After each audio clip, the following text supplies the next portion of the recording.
Insider presents Geek Speak with Matthew Harris and Meredith Lachlan. We cover entertainment, news, and tech with special guest appearances. So sit back and enjoy as we geek out together right now. Good afternoon, everybody. This is Meredith Lachlan with Geek Speak from Geek Insider, and today I have a special guest, Peter Simeti from Alterna Comics. Let me just drop this card here. Hello. Hey, how's it going? Thank you for having me. It's good to have you. You know, we've been kind of chasing you down, and here's the funny thing. I've known about you because of the chair. Okay. That was, I want to say, maybe 6 years ago. It's longer than that. Was it? Believe it or not. Yeah, it was. It came out. It first technically came out in print on demand in 2006, and then it was distributed in 2008 as a graphic novel, and then it came out again, broken up into single issues on newsprint in 2017. So we've hit up all kinds of different audiences along the way. The newsprint issues obviously have been huge for us, but it's funny because they've been actually bigger for us than even putting a movie out, which came out around 2016, 2017 as well. That's where I found out about the chair, actually, because I at the time I interviewed a good friend, Kyle Hester, who starred in it. So it was just like, it's a comic book. Oh, okay, pretty cool, you know. And so deep diving and, you know, kind of connected to you since then and following Alterna. Now, you've got a 14-year history according to what you've got on Indiegogo. That's a calling. Yeah, Alterna's been around for quite some time, although I can't believe it's 14 years. Every time we have an anniversary, I'm like, really, is that right? Yeah, I'm not that old. It must be. So, you know, being Geek Insider, I love getting inside the geek, you know, the motivations, the things that kind of got you on this path.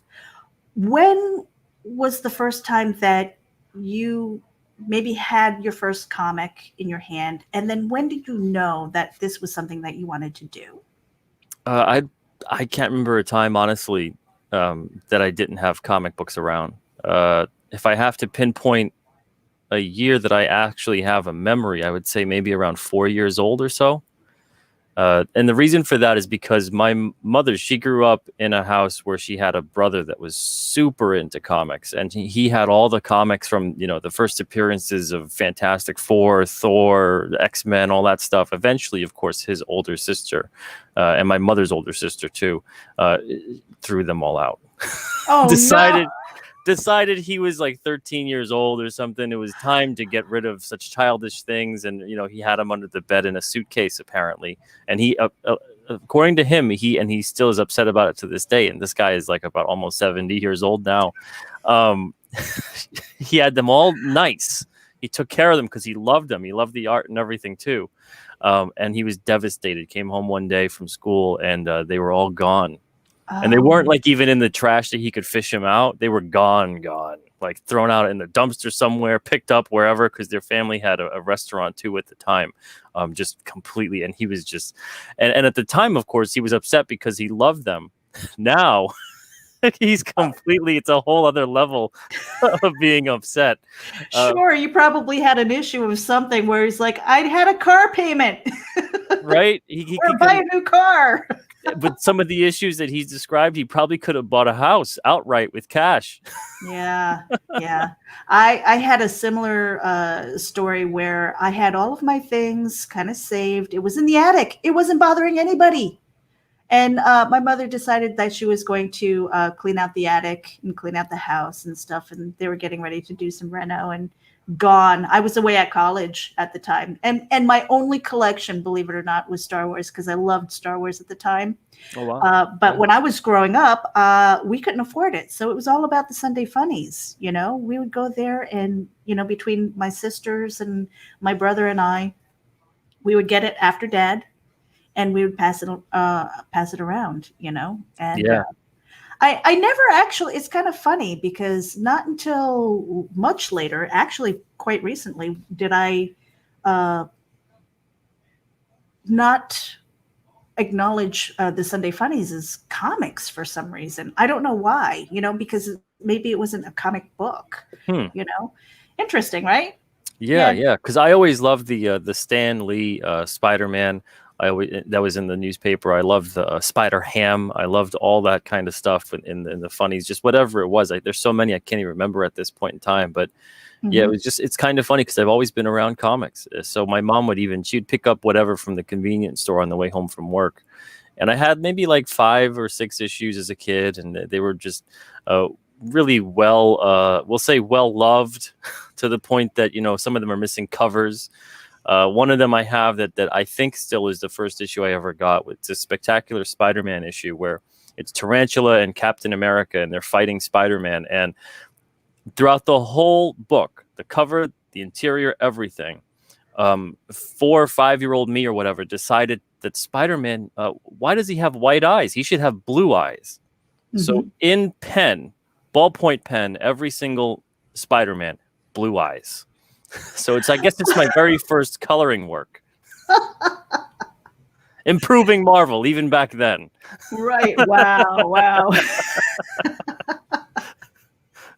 So now when you decided to say, hey, comics is where I'm going to be, this is my path in life, did you have any blowback from family? Because I know as a creative person, my family didn't know what to do with me. My parents were like, what alien child is this, and what do I do with her? How do I really help her with this? And I really didn't, honestly. They were like, well, you're going to do what you want to do and find your own path. But I didn't have that parental guidance, I guess, to help really kind of work on the art and everything. So the artistic stuff didn't come until later, and of course, after my kids are grown. But for you, how was it for you growing up? When you kind of went to families, yeah, I'm doing comic books. It wasn't as rough as you'd think, and I think it was mostly because they never really took it too serious. It was just kind of like, oh yeah, he likes to draw. A bunch of kids, they like to draw too. They like comic books. Yeah, we've known about comic books. Like my dad really loved not necessarily comics, but he loved Batman '66. He loved the Thor TV. He was big on like the TV and the movie side of comics. My mom liked the comic books more themselves, but even she wasn't really a collector or anything like that. So they just, give me paper, whatever, and just, give me a pencil, box of crayons, and set me loose. Of course, though, they shouldn't have done that because they had a lot of white walls in the house we lived in. So when I ran out of paper, which I often did, the walls were next. So I drew a lot of Spider-Man and Batman and Ninja Turtles and whatnot on the walls in crayon, which, honestly, though, they were never that upset. They were upset with other things I've done in life, but never really upset that I drew all over the walls. Maybe they didn't want to deter me from doing so. Oh, that's awesome. But then when it came time to okay, so now you're grown, and it's time to find a job, they're like, how are you going to make a living out of this? That must have been an interesting conversation, or where you're like, hey, yeah, I'm kind of out of here. I'm doing what I do. I mean, for me, I kind of always had a lot of different interests in life, whether it was sports, music, art, whatever it was. And I did fairly well at school. I didn't try, though. I wasn't a kid that studied, but I still had like high 80s, low 90s scores. I was just like, I don't want to study. I want to draw. I want to read. I want to learn other things. I didn't want to concentrate on studying the lesson. I thought I'll just pay attention in class. And if I don't know it, I don't know it. Mm-hmm. And I want to use my free time for other things. So I was just of that mindset. And so I just was always into different stuff. And I went to school for graphic design, and I kind of took a lot of different business courses as well, because I knew that I wanted to know the business side as well as knowing, of course, the art side. So I guess they were kind of okay with it because graphic design at the time seemed more like something that was stable. And comics, I really wanted to have a job in comics. But at the same time, when a lot of the industry kind of went kaput in the 90s, it really made me think, even as like a 12 or 14-year-old at the time, thinking, I don't know if I want to do that. So maybe I'll just shift to still do something in art because I had to do something in art. I don't know what else I'd do with my life. So I figured graphic design, designing packages, maybe working on a magazine, that kind of a thing could be great. I wanted to work for Wizard magazine for a time until obviously they went under. So that kind of just was completely just not an option anymore. But eventually I just decided, you know what, I'm out of school now. I want to see if I could make my own comic. I want to see what I could do. And I wasn't anywhere good enough to the point that if back then I submitted to Me Today, I'd be like, good job, kid. 5 or 10 more years, you keep at it. I definitely wasn't ready to be published by anyone. So I didn't, and I knew it at the time too. I knew that I was just learning. But I still wanted to get the story out and the book out. So I figured I'll make up some and, print up like 100 or 200 or whatever and sell them around the place. And so that's what I did. And that was mostly what Alterna was just a self-publishing label until I guess I did enough conventions or I was online enough and getting the word out about my own stuff enough that people legitimately thought that this was a publishing company for other people's work too, not just my own brand or my own imprint or whatever. Something that was better than calling it like Simeti presents whatever. So eventually I got so many submissions from people that had the same stories and they were very talented, way more talented than me. And they were saying how difficult it was for them to get published, for them to find any kind of an avenue. They had to know the right people. They were just starting out, so they didn't know the right people. And it just felt like, well, what's the point? Do all of us start our own publishing companies? It just felt like, well, something's got to give. And especially at that point in time, you couldn't, and this was like 2006, 2007. At that point in time, and maybe still now, you couldn't get distribution. You couldn't get into stores unless you were a publishing company. So you could make your own publishing company and then have all the licensing and everything else, the actual paperwork involved, and then get distribution and say, okay, well, now I'm a publishing company. But if you didn't have that, it was like, oh, well, good luck. They sent you on your way. They didn't take you seriously. And just that little bit of paperwork and the seriousness, I guess, involved of saying, now I'm going to incorporate what we're doing and make a business out of it. That made it more serious, I guess, to people. So eventually I just figured, exactly. Yeah. So I figured, well, I'll just put out a couple of things. We'll start small. We'll do print on demand, see how that goes. If distribution happens, it happens. I don't know. We'll just sell books to stores. We'll sell books at shows and we'll try to get signings and things like that in local places and say, oh, I'm a local creator. Could you have me down for a day? And I mean, this is how serious I was when I first started Alterna. Our main site was a MySpace page. It just redirected. Alternacomics.com redirected to the MySpace page of Alterna because I didn't know what the heck was going to happen of it. I honestly thought within 5 years or so, I'd move on. I'd get enough experience. I'd know enough people. I could get something somewhere else maybe. And I always wanted to do creator owned because by the time I started doing things in the industry, I didn't really want to work for Marvel or DC at that point. I found out too much that I was just like, when I was a kid, I enjoyed reading the stories, but I didn't want to write Spider-Man necessarily, or I didn't want to write X-Men. I wanted to make my own characters that then interacted with those characters. So when I kind of found out, obviously, you can't just go willy-nilly creating characters and put them in the universe, I kind of lost the passion for wanting to work at a bigger corporate company. But doing creator-owned comics, though, was another thing that I could do instead. Make my own stories. No one to really say, oh, you can't do that. You can't create that character. You can't do this story. So I loved that aspect of it.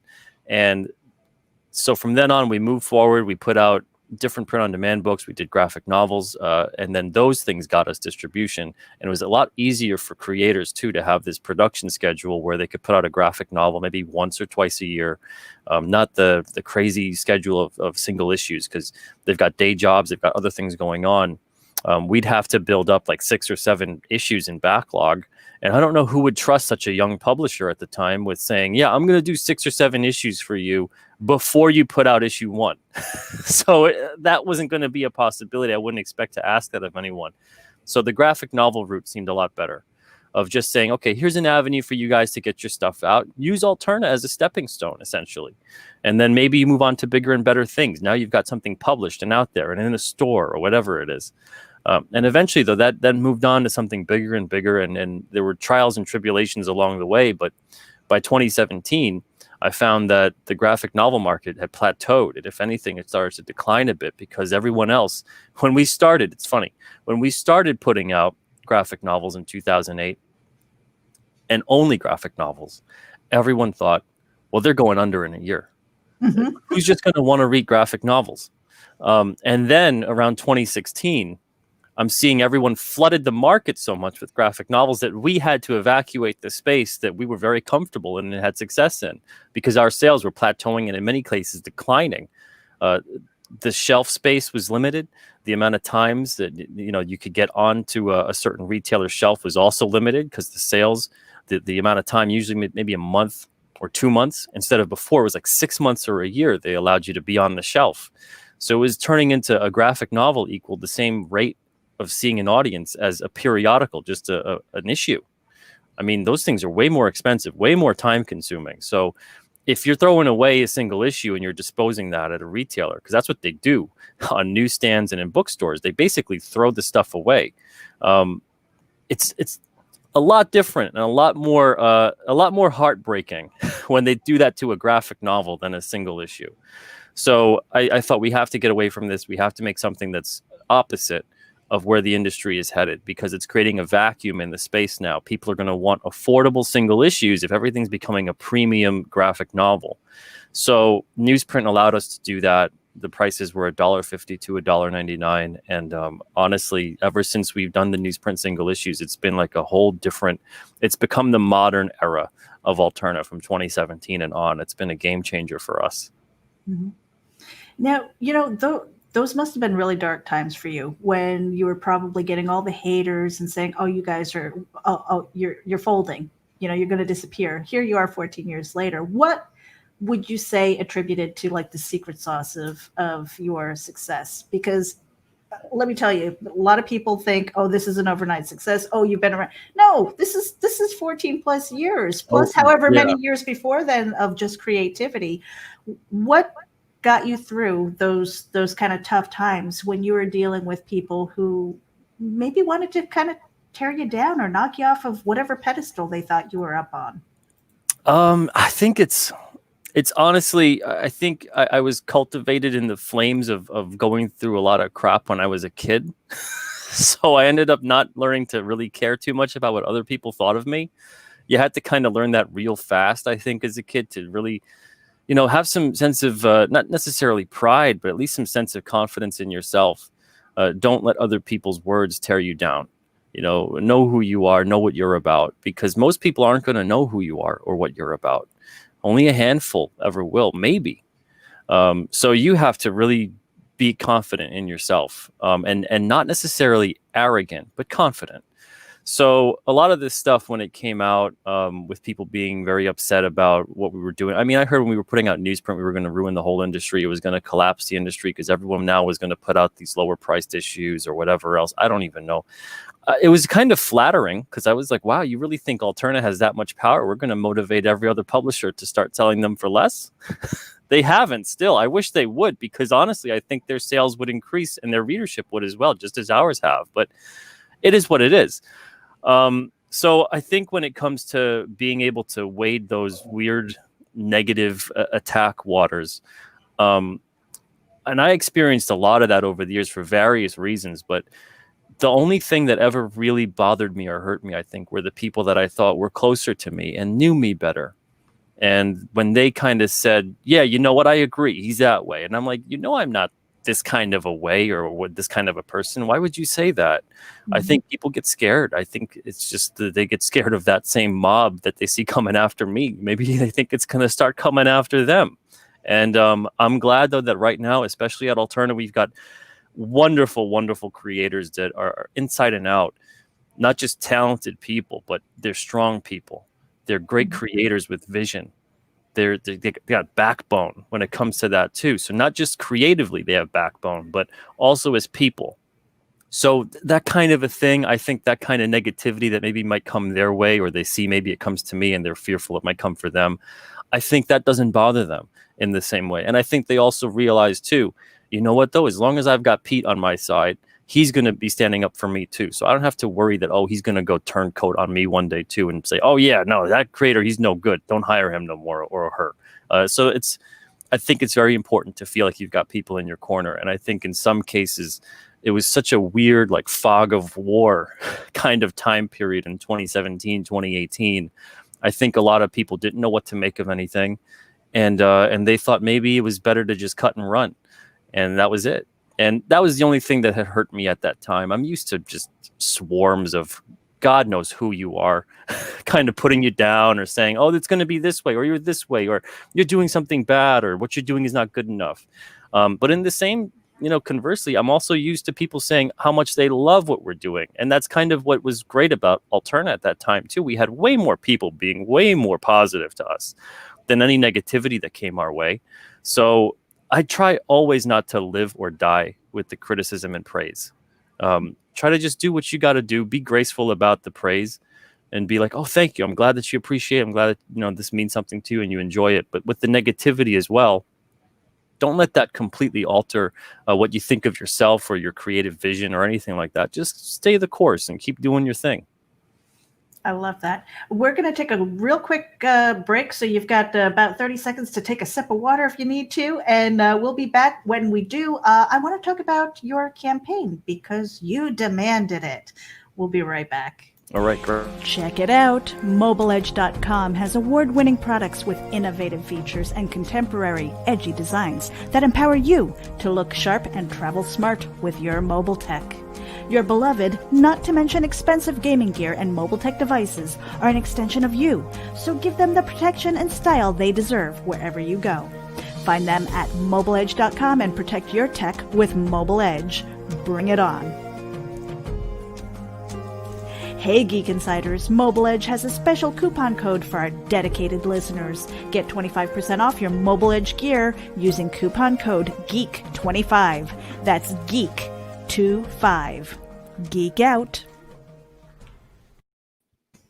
All right, and we're back. This is Geek Speak from Geek Insider. And hey, my co-chair came in today, Rob Anderson. You want to do a quick introduction? I've been here. Just today's burger day at McDonald's. You can get burgers for 59 cents. I was in the background like Blimpy, eating a dozen of them. Just getting fat. Just getting fat. I create comics and I advocate for them. And I think just like Keanu Reeves does, the comics are awesome. Yeah. Well, you know what, Rob? I'm going to give you a second to actually ask a couple questions because I have to let the dog out. She didn't want to do that during break. And that is, unfortunately live streaming. I'll be right back. Go ahead. I know Meredith had said she wanted to talk about your campaign. We have that campaign up here right now. Walk us through it. Why go to Indiegogo first off over Kickstarter?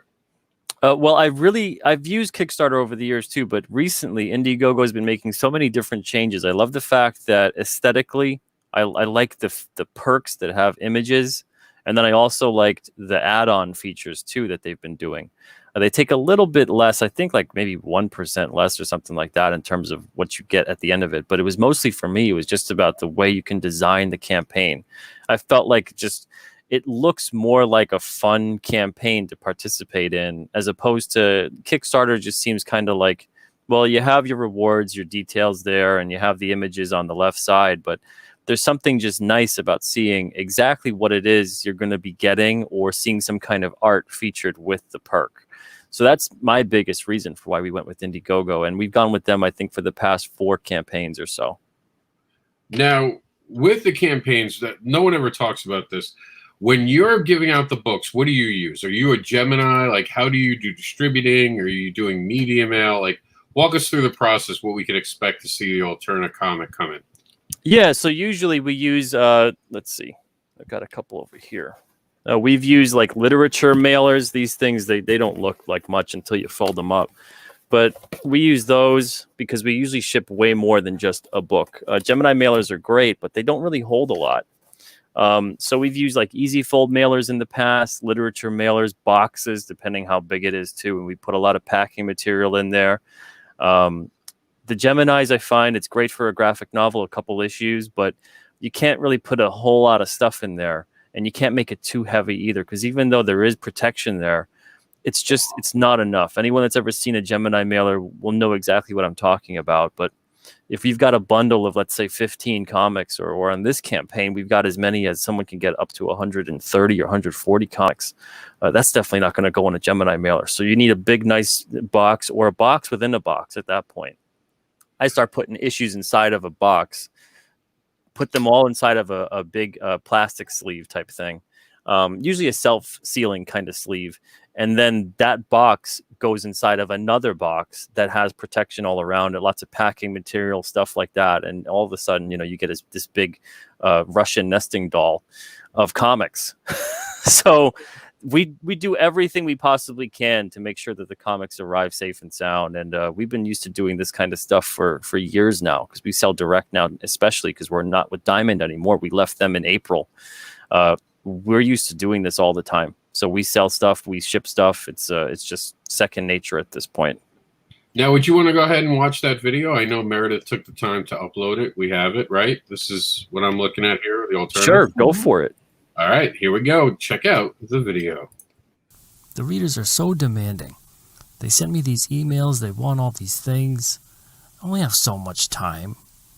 I just want to sit here and read a comic book. That's the whole reason I started this company, was to just sit here and read comics all day. These readers, they want stuff. Ugh.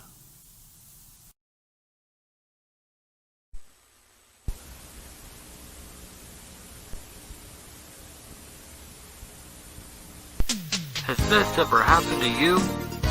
You're trying to organize your comic books, and they explode. What a mess. Well, you're in luck. The Alterna Comics collector case is here to save the day.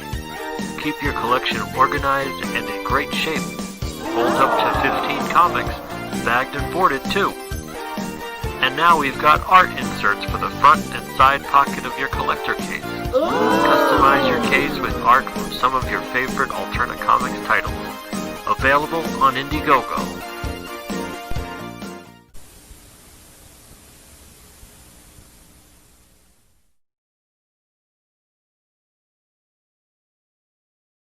You still here? What are you doing? Go check out the Indiegogo already. So as you guys can see, already successfully funded at 143%. How's the everyone's been talking about this big slowdown right now in October. You guys see, excuse me, are you seeing that? Are you seeing a bit of a slowdown? Everyone's blaming a whole bunch of different reasons, but have you guys noticed this sluggishness in crowdfunding right now, or are you not really seeing that? No, not necessarily. In fact, actually, this is our Alterna's biggest crowdfunder that we've had yet. So I think the last one was the first Alterna Ween back in 2018. And that was at like 16,700 or something. So this one, 21,557. This has been our biggest one so far. I think we're well on the way to 25,000, which at that point we're going to extend the campaign another 30 days. If we unlock 23,000, we're going to get a whole lot of different issues on there. So we're going to get actually 15 more issues unlocked for people that get the fully loaded collector case, or get the reprint bundle too. And the reprint bundle is just $30. So if they get that, they actually get 30 comics on there. So we're doing a whole lot of stuff with this campaign. And it's literally, I think we're having success with it because of the fact that pretty much everything on here is because the readers did demand it over the years. They wanted different kinds of issues. They wanted blank variants. They wanted collector case inserts when we put the collector cases out in April. They wanted sketch cards, official sketch cards from Alterna. They wanted options to get art from the artists. And they wanted, especially a couple of them, wanted hoodies. They wanted a different kind of T-shirt. So all this kind of stuff, we listened to the readers over the years. And a couple of the things that were the most demanded, the most requested, we put them on this campaign. Mm-hmm. I love the collector case. It kind of is a throwback to the story of the suitcase with the comics all disappeared. At least this way it's displayed. It's like you touch it, you might die. It's nice too, because it'll hold between like 14 to 16 comics or so, depending on what you do. If you bag and board them, which hopefully you do if you want to preserve them. If not, that's okay too. I know people that don't bag and board their comics, but it's nice to have them just displayed on the bookshelf and things like that. And especially we've got an option that's 10 Alterna collector cases, so you get the side pockets are all these exclusive collector case inserts where they form the Alterna logo across 10 cases. And that'll hold pretty much all of the single issues that you probably have if you're an Alterna collector at this point. Mm-hmm. Now, of course, it's 2020. We have to ask, did you guys ever think about putting pencils down? Did you ever think about, giving up for a little while and just, kind of going away like some of the other publishers did? No, absolutely not. Absolutely not. And I mean, we worked with our creators to have the production schedules tweaked. That was one of the biggest reasons, too, that I wanted to leave Diamond in April, was because I was getting the hint that if we stuck with them, we weren't really going to survive 2020. It was going to become a really weird, what do we do? Do we put out books? Do we try to put out books? Do we try to sell things direct? Because we did have our direct store, alternaaccess.com, but at the same time, it felt awkward saying, well, go here instead of going to a comic shop. So at this point in time, especially when Diamond had, because on the inside, they did not let us know much of anything. It was a month before they even said a word about what was going on. And then they said, oh, no, keep soliciting books to us. And then a month later, oh, by the way, all those solicits, we're going to push them back 2 more months. It was just this kind of weird messaging. Our brand manager at the time was furloughed. We didn't have a replacement. We didn't know what was going on. Our payment from them that was outstanding by 4 months. And then we were being told whatever goes through is going to take like 13 or 19 weeks or whatever. I forget what the number was. It was a long time to get that payment in full. I thought, we can't go 5 months without having out like new product. This is ridiculous. And we were already set up. Maybe I'd feel different, but we were already set up at that point to sell direct to readers and retailers. We sell direct now to, I'd say, half of the retailers that would have been carrying us through Diamond anyway. So our readership went up 20%. By leaving Diamond. We got a lot more readers that were saying, you know what, I'm tired of not being able to get your books through my retailer, because Diamond, for whatever reason, over the course of 2.5 years since 2017, when we came out with the single issues, we lost close to 16,000 reorders through Diamond. That's ridiculous. And not just ridiculous because we lost those sales. The retailers lost those sales. I would see them pile up. I would see some issues sell out on the first day and have 500 back orders. And I'm thinking, great, we're going to get a big order. We can't send anything unless they send us a purchase order. Otherwise, we were literally, one time we did this years ago, we were threatened with, look, you do that again, we're going to give you a fine of $150. And just so you know, we're throwing these books away. I was like, I just saw, okay, fine. I see these orders piling up. I figured, hey, we'll just get ahead of it to make sure the retailers can get these books. We have them right here ready to go. This way, there's not so much of a wait, because it'll take some time. If they do ever give you a purchase order on a reorder, it would take 2 to 3 weeks to get that purchase order, which means that now a customer that wanted that book, they're probably going to wait a month or more till that book gets into the system at their shop. And that's if it does. So to see how Diamond was handling it, and the Diamond didn't want to really do much of anything, and I figured we have to leave. We have to just go, because I know it's sure death for us if we stay with Diamond at this point, but we have a fighting chance if we leave. And I'm grateful that most of our creators, I'd say 95, 96% of them stayed with us at that point in time. And they said, yeah, I agree. This we have to do this. Diamond has been a big thorn in our side. We can't grow with this company. It's been ridiculous. Our direct sales already at that time, month over month, were better direct than through Diamond. In 4 months since leaving that time, so April to August when we left Diamond, those 4 months of direct sales were better than any single 1 year of sales for us at Diamond. So for us, it's been, and I'm grateful for it because our readers have been there for us, but it's been just a no-brainer situation to just not look back. Now, with that in mind, do you ever plan? Do you ever get like the email, "Hey, why don't you come back?" Or is this anything that you'd be willing to work with them again one day, or you just that's it, we're done?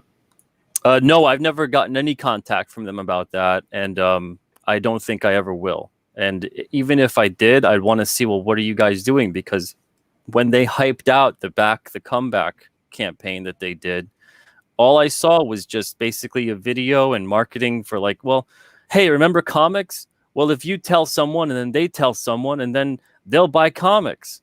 And I'm thinking, wait a second. The whole industry, we should be doing that already. We should already be promoting our comics. If this is the big plan to save the industry at its, last hour, what the hell is going on? And then it was like, oh, well, here is this thing. Yeah, it looks just like the Comics Code Authority stamp. which was, practically a doomsday stamp for a lot of publishers that had to just create this thing so they can preserve their image of their company. But we're going to turn it around and make it a positive thing. I was like, what the heck is going on at Diamond? So I was happy as hell to leave and see that was their game plan. And then they had those garish T-shirts with the big yellow stamp on it. And that was the way to save comics. No. For the record, they were only trying to save themselves. Exactly. They were never trying to reach out to the indie market. They never came knocking where we were one of the few markets. Give DC credit, give Alterna credit. But the independent creator, the indie creator was still out there creating throughout this whole, whatever you want to call it, 2020. No, I don't know any indie creator. Some people have been like, I got to do this project over that one because there's no money, no tables. But they're out there. They're talking. They're networking. So it was really more Diamond trying to save Diamond. And I'm not trying it's true though. That's the thing. But they were making it like they were trying to save comics. They were making it so like they were integral so much to comics that to lose Diamond would be to lose the comic industry. And that kind of thinking, that kind of branding, of course, I mean, they have to do it for themselves, but they weren't doing anyone any favor. And the fact that they didn't have someone a while ago, before all of this even happened, someone in acquisitions departments looking into the crowdfunding that would be taking place and going, you know what, crowdfunding is our biggest competitor. We have to make sure this is successful, that is successful, this has an audience. Let's reach out. Let's have someone go to that person and send them a message and say, look, great project. The book looks great. So many people seem to love it. How do you feel about distributing through Diamond? The fact that they actually deter you from using crowdfunding, it's actually still on their site for the vendor application. They say, well, it doesn't matter if you had success with crowdfunding. That doesn't mean anything for your book through Diamond. What are you going to do differently here? Diamond should automatically be saying you had success there. That's a way that we can sell your book. Who the hell goes, well, you know what? The movie that just opened up last week, biggest movie of all time. The opening weekend was through the roof. Well, you know what? Let's not put DVD sales out. Let's not get that thing syndicated. Let's not get that everywhere else. In fact, let's pull it from the theater because obviously at this point, everyone's seen it. It's too successful. Instead, they should go, that is a selling point. People love this. It has a proof of concept right there. Crowdfunding showed that this is something people are into, and they viewed that as a detriment because they wanted to deter people from using crowdfunding. They'd rather have them use Diamond instead. And as we all know, the industry has contracted year after year since Diamond entered it as a monopoly, essentially. It's not a benign monopoly or whatever it is Geppy said that time. It's literally been hurting comics overall because they refuse to grow the market.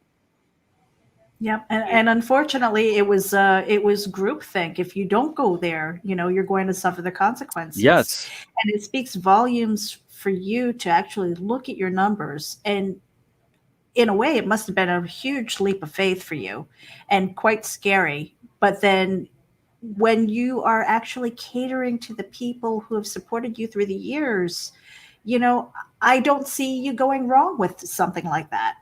Yeah, that's the thing, is that it's a bit like crowd surfing, this kind of a thing. You have to just jump into the crowd and hope that they catch you. And there is like a little bit of that, oh boy, when you do it, you're like, what am I doing?